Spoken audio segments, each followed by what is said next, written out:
Gold hub తాకట్టులో ఉన్న బంగారాన్ని విడిపించి కొనబడును. అదే రోజు ఆన్లైన్ ధరకు కొని డబ్బులు ఇవ్వబడును. హాయ్ హలో నమస్తే, వెల్కమ్ టు మనం టీవీ. నేను దుర్గా. దేశవ్యాప్తంగా ఎలక్షన్ కోడ్ అమల్లోకి వచ్చేసింది. దేశవ్యాప్తంగా జరగబోయే పార్లమెంట్ మరియు అసెంబ్లీ ఎలక్షన్స్ కోసం ఏర్పాట్లు ముమ్మరంగా జరుగుతున్నాయి. అయితే ఆంధ్రప్రదేశ్ లో కూడా ఎలక్షన్స్ జరుగుతుండటంతో ఆ ఎన్నికల రాష్ట్ర ప్రధాన అధికారి ముఖేష్ కుమార్ మీనా అధికారులకు దిశానిర్దేశం చేస్తున్నారు.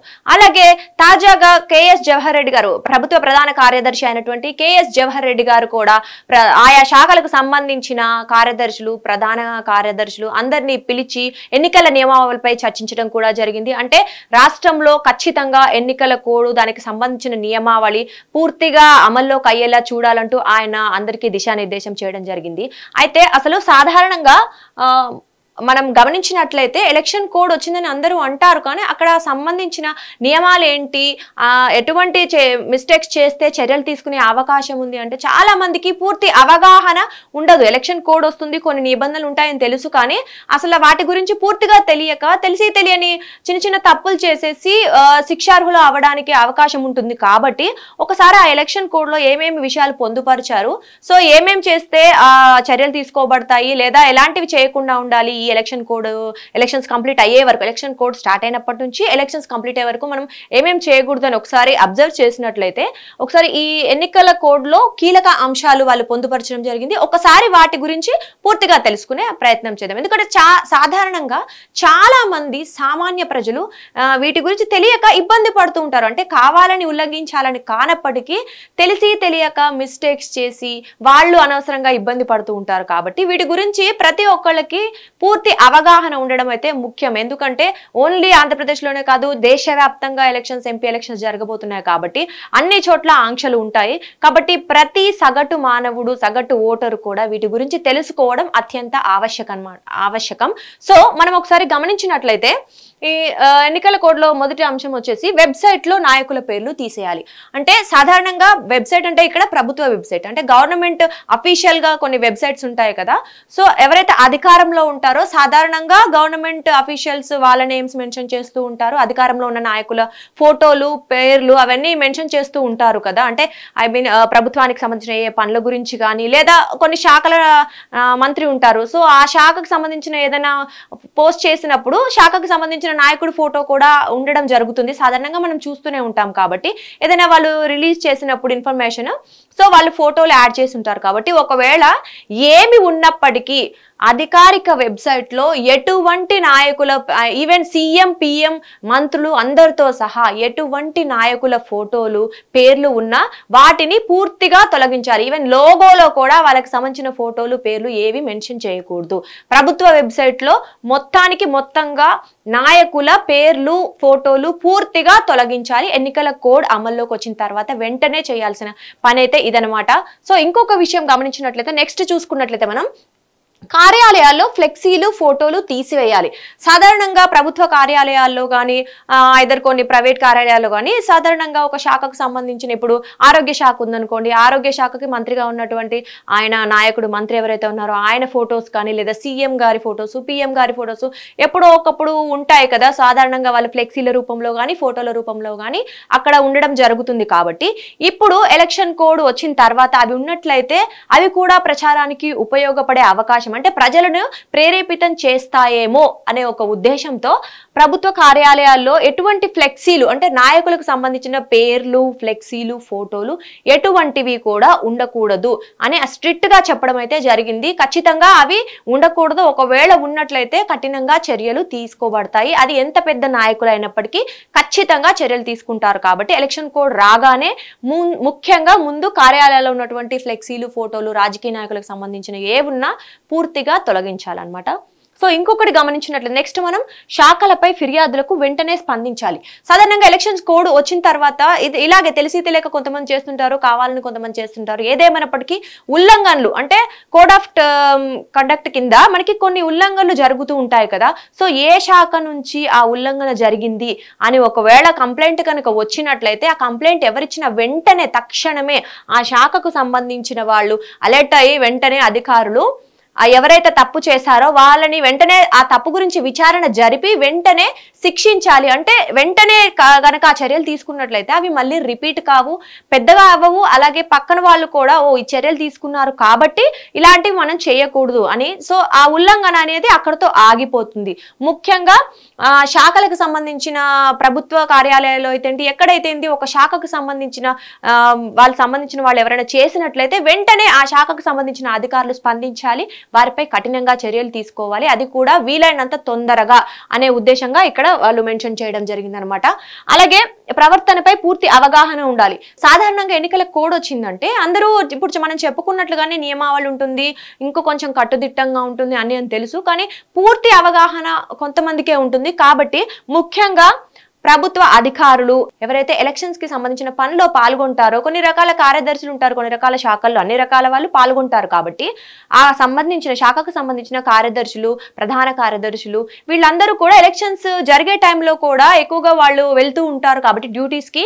సో వాళ్ళకి ప్రతి ఒక్క విషయం మీద అవగాహన ఉండాలి. ఎలక్షన్ కోడ్ లో ఏ విషయాలైతే పొందుపరిచారో ప్రతి విషయంపై ప్రతి ఒక్కరికి అవగాహన ఉండాలి. ఆ అవగాహన వాళ్ళకి కలిగి ఉన్నట్లయితేనే కదా నెక్స్ట్ అలాంటివి ఉల్లంఘించకుండా చూసుకోవడం కానీ లేకపోతే ఎవరైనా తప్పు చేస్తుంటే చెప్పడం కానీ జరుగుతుంది. కాబట్టి ఖచ్చితంగా ముఖ్యంగా ఆ శాఖకు సంబంధించిన కార్యదర్శులైనా, ప్రధాన కార్యదర్శులైనా, ఎవరి అధికారులైనా అందరికీ ఎలక్షన్ కోడ్ పై పూర్తి అవగాహన, నియమ నిబంధనలపై పూర్తి అవగాహన అయితే కలిగి ఉండడం అవసరం. కాబట్టి వెంటనే వారు పూర్తిగా తెలుసుకోవాలి అనే ఉద్దేశంగా మెన్షన్ చేయడం జరిగిందనమాట.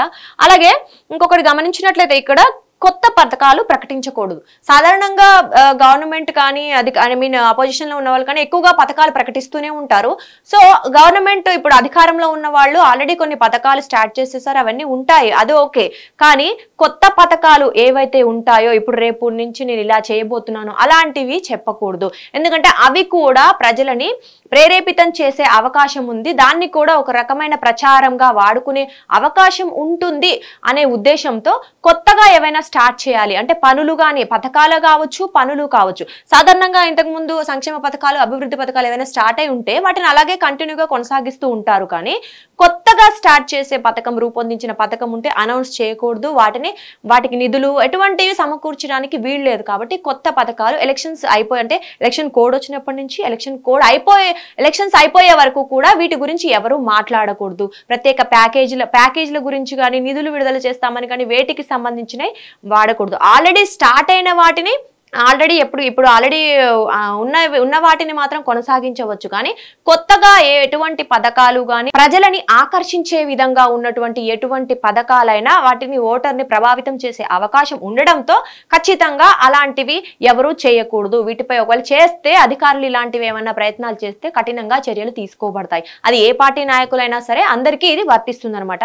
అలాగే ఇంకో కొన్ని మనం అబ్జర్వ్ చేసినట్లయితే నగదుపై షరతు. సాధారణంగా మనందరికీ తెలిసిందే ఎలక్షన్ టైంలో నగదు ఎక్కువగా అటు ఇటు తీసుకెళ్తూ ఉంటారు, క్యారీ చేస్తూ ఉంటారు చాలా మంది. సరే అధికారులు అవ్వచ్చు, అది దేనికోసం వాడుతున్నా పక్కన పెడితే సాధారణంగా నగదు క్యారీ చేయకూడదని తెలుసు. కానీ ఎంతవరకు క్యారీ చేయాలి అని చాలా మందికి అర్థం అవ్వక దాన్ని క్యారీ చేస్తూ ఉంటారు, అలాగే ఇబ్బందులు పాలవుతూ ఉంటారు. సాధారణంగా ఇప్పుడు మనం ఈ ఎలక్షన్ కోడ్ ప్రకారం మనం 50,000 కన్నా ఎక్కువ నగదుని క్యారీ చేయకూడదు. మీరు ఎక్కడికైనా వెళ్తున్నా ఎక్కడికైనా సరే 50,000 లోపు అమౌంట్ మాత్రమే తీసుకెళ్ళాలి. ఒకవేళ 50,000 కన్నా ఏమైనా ఎక్కువ అమౌంట్ తీసుకెళ్తున్నట్లయితే మీరు ఖచ్చితంగా అధికారులకు దానికి సంబంధించిన పత్రాలు కానీ, ప్రూఫ్స్ కానీ ఖచ్చితంగా చూపించాలి. చూపించకపోతే వాళ్ళు ఖచ్చితంగా ఇది కోడ్ ఉల్లంఘించినట్లుగానే అవుతుంది. కాబట్టి వాళ్ళు చర్యలు తీసుకునే అవకాశం ఉంది. అంటే కొంతమంది బిజినెస్ కోసము దేనికోసం వాడినప్పటికీ వాళ్ళు ఖచ్చితంగా దానికి సంబంధించిన పూర్తి వివరాలు వారికి తెలియజేయాలి, ప్రూఫ్స్ తో సహా చూపించాల్సి ఉంటుంది.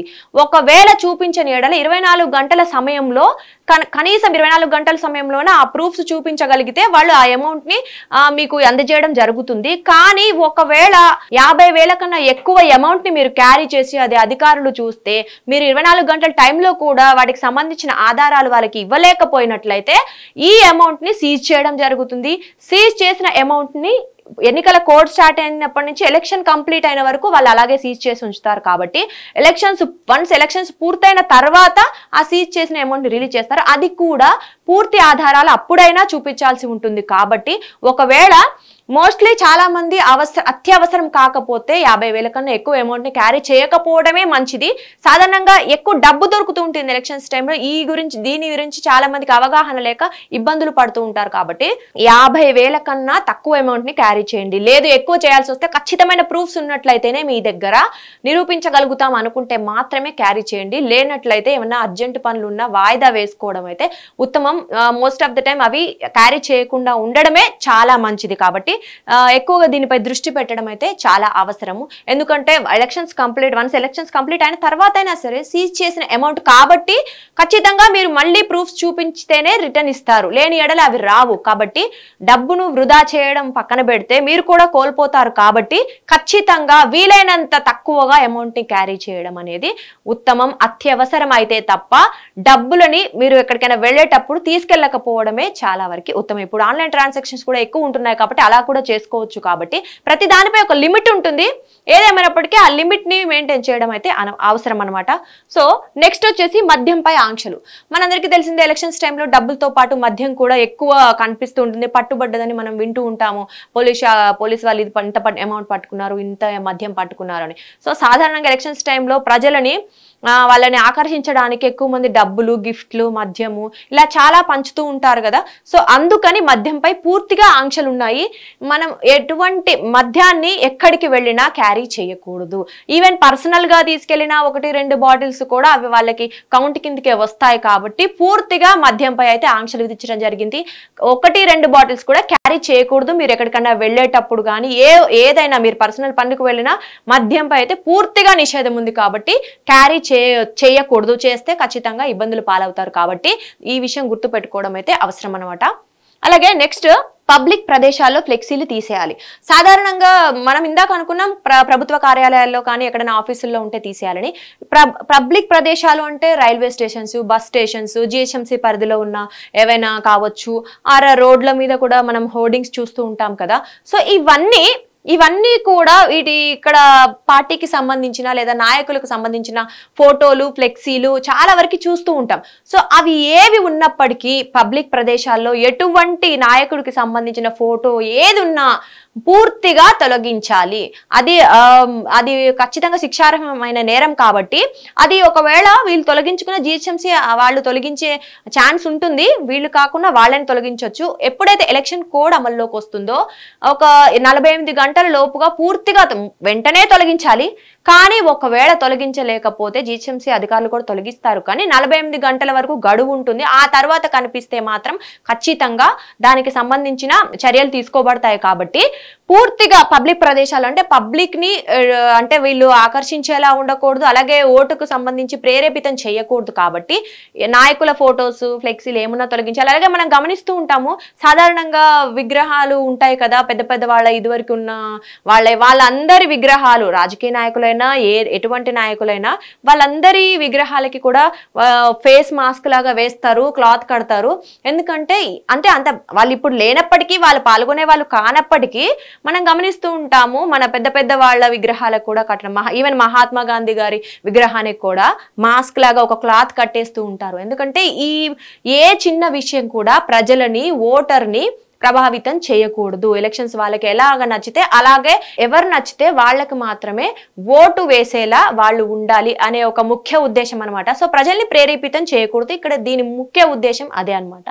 సో నెక్స్ట్ పిఎం సీఎం ఫోటోలు. సాధారణంగా ప్రభుత్వ కార్యాలయాల్లో కూడా మనం గమనిస్తుంటాం, ఏదైనా జరిగినప్పుడు, కార్యక్రమాల్లో పాల్గొన్నప్పుడు, శంకుస్థాపనలో పాల్గొన్నప్పుడు పిఎం గారు, సీఎం గారు వచ్చినప్పుడు జనరల్ గా ఫొటోస్ ఉంటాయి కదా, వాళ్ళు వాటిని అక్కడ వాళ్ళ గోడలు, కార్యాలయాలు ఉన్న గోడలకి అయితే పెట్టుకోవడం జరుగుతూ ఉంటుంది. ఎందుకంటే వాళ్ళు ఆల్రెడీ పదవుల్లో ఉన్నారు కాబట్టి. సో ఆ శాఖకు సంబంధించిన వాళ్ళు పెట్టుకుంటూనే ఉంటారు, మనం చూస్తూనే ఉంటాం. అయితే ఇప్పుడు వాళ్ళు ఈవెన్ పిఎం సీఎం పదవిలో ఇప్పుడు కూడా కొనసాగుతున్నప్పటికీ కూడా అది వాళ్ళు ప్రేరేపించినట్లుగానే అవుతుంది. కాబట్టి ఖచ్చితంగా వాళ్ళకి సంబంధించిన ఫోటోలైనా సరే, పిఎం స్థాయి వ్యక్తి అయినా సరే ఖచ్చితంగా వాళ్ళ ఫోటోలు, ఫ్లెక్సీలు తీసేయాలి.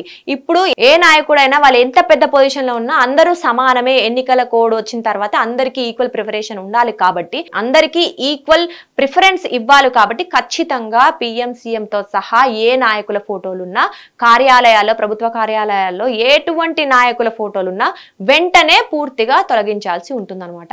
సో అలాగే పార్టీ కార్యకలాపాలకు ప్రభుత్వ ఆస్తులను వాడరాదు. సాధారణంగా పార్టీ కార్యకలాపాలంటే వీళ్ళు మనకి మంత్రులకి, సీఎంకి, పిఎంకి చాలా మందికి ప్రభుత్వ వెహికల్స్ ఇస్తూ ఉంటారు, మనం చూస్తూనే ఉంటాము. సో దానికి సంబంధించిన ఖర్చులు కూడా ప్రభుత్వాన్ని ఖాతా కిందే వస్తుంది కాబట్టి అవన్నీ ఎలక్షన్ కోడ్ రాకముందు వరకు ఓకే. కానీ వన్స్ ఎలక్షన్ కోడ్ వచ్చిన తర్వాత పార్టీ కార్యకలాపాలు అంటే వాళ్ళు ఇప్పుడు ప్రచారంలో పాల్గొంటారు, కొన్ని రకాల పనులు చేయడానికి వాళ్ళు వెళ్తూ ఉంటారు.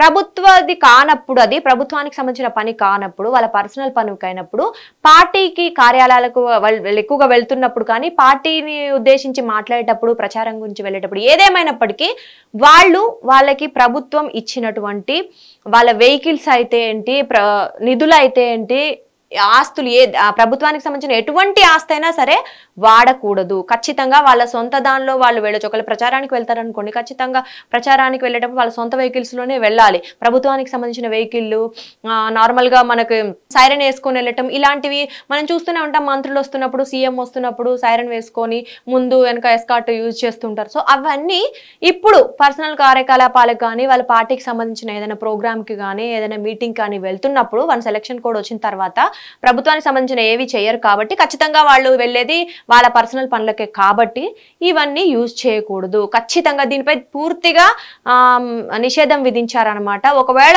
ఎవరైనా అలా చేసినట్లు గుర్తిస్తే ఎంత పెద్ద నాయకుడైనా ఖచ్చితంగా వాళ్ళు ఆల్రెడీ ఇప్పుడు మంత్రి పదవిలో, ముఖ్యమంత్రి పదవిలో, ప్రధానమంత్రి పదవిలో ఉన్నప్పటికీ వాళ్ళపై ఖచ్చితంగా వెంటనే చర్యలు తీసుకునే అవకాశం అయితే ఖచ్చితంగా ఉంటుంది. ఎక్కడ ఒక పార్టీ నాయకుడికి కానీ, ఒక పార్టీ కార్యకర్తకు కానీ సంబంధించిన ఫోటోలు, ఫ్లెక్సీలు ఎక్కడా కనిపించకూడదు. మొత్తం అంటే మనం ప్రజలని ఎవరు కూడా ప్రేరేపితం చేయకూడదు. ఎలక్షన్స్ లో ఇది రాబోతుంది, ఈ పార్టీకి ఓటు వేయాలి అని మొత్తానికి వాళ్ళ ప్రచారానికి ఎంత టైం అయితే ఇస్తారో ఆ టైంలో మాత్రమే వాడుకోవాలి తప్ప, కొన్ని రకాల ఆంక్షలు ఇస్తారు, ఆ ఆంక్షల ప్రకారమే ఫాలో అవ్వాలి తప్ప ఎవరిష్టం వచ్చినట్టు వాళ్ళు ఫాలో అవ్వడానికి రూల్ లేదు.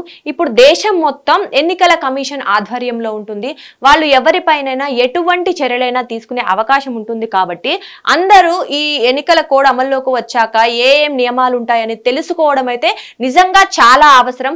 వాటిపై పూర్తి అవగాహన కలిగి ఉండి ఖచ్చితంగా వాటిని ఫాలో చేస్తే అంటే ఎన్నికల కమిషన్ తీసుకునే చర్యలు వాళ్ళు ఎలాగో తప్పు చేయకపోతే చర్యలు తీసుకోరు కాబట్టి వాటికి గురి కాకుండా ఉంటారు. కాబట్టి ఖచ్చితంగా ప్రతి ఒక్కళ్ళు వీటి గురించి తెలుసుకోవాలి, వీటిని పాటించాలి. అప్పుడే ప్రశాంతంగా ఎలక్షన్స్ జరుగుతాయి, అంతా ప్రశాంతంగా ముగుస్తుంది. ప్రజలు కూడా వాళ్ళ ఇష్టమైన నాయకుల్ని ఎన్నుకోవడానికి అవకాశం కల్పించినట్లుగా అవుతుంది. కాబట్టి తప్పకుండా ప్రతి ఒక్కరు ఈ నియమ నిబంధనలు ఏవైతే ఉన్నాయో, ఎలక్షన్ కమిషన్ ఏవైతే చెప్పిందో వాటినన్నిటిని ఫాలో చేయాలి.